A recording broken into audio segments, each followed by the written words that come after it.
Hello everyone, আমি রিয়া। নতুন একটা ব্লগে তোমাদেরকে অনেক অনেক স্বাগত জানাই। আশা করি তোমরা সবাই খুব ভালো আছো, সুস্থ আছো।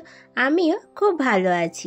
আজকে আমি তোমাদের কাছে যে ব্লগটা নিয়ে চলে এসেছি সেটা হলো আমাদের বেহালার সবথেকে জনপ্রিয় পুজো হলো চণ্ডী পুজো, যেটাকে আমরা সবাই চণ্ডী মেলা বলে জানি।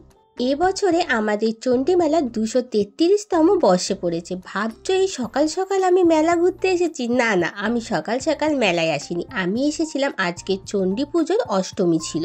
তো যেহেতু আমাদের দুর্গা পুজোর সপ্তমী, অষ্টমী, নবমী, দশমী এই 4 দিন মেনেই পুজোটা করা হয়, তো চণ্ডী পুজোটাও দুর্গা পুজোর রীতি মেনেই এখানে পুজো করা হয়।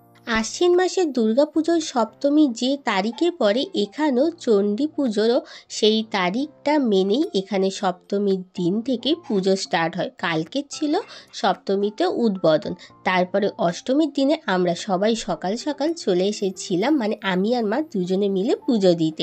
যেহেতু অষ্টমীর অঞ্জলি দুর্গা পুজোর সময় 8:30টার দিকে পড়েছিল, তো এই জন্যই এখানেও চণ্ডী পুজোটা 8:30টার পর থেকে শুরু হয়েছে।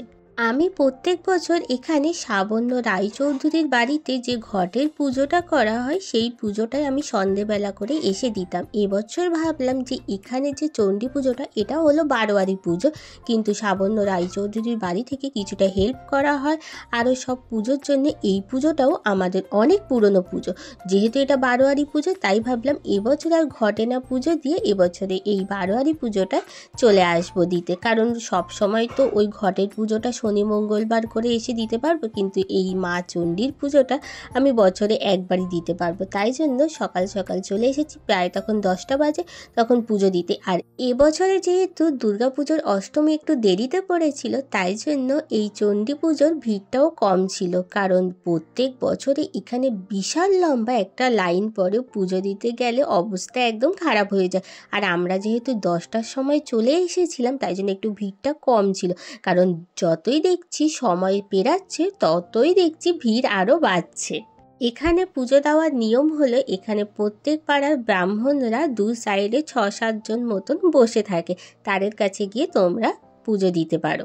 অষ্টমীর দিন অনেকে চায় মা চণ্ডীর ভোগ পেতে, কিন্তু সেই ভোগটা খুব সহজে পাওয়া যায় না, কারণ পাড়ার লোকদের দিতে দিতে সেই ভোগটা শেষ হয়ে যায়। ওই জন্য নবমীতে ওনারা বসে খাওয়ার একটা আয়োজন করে, সেই ভোগটা তোমরা চাইলে খেতে পারো।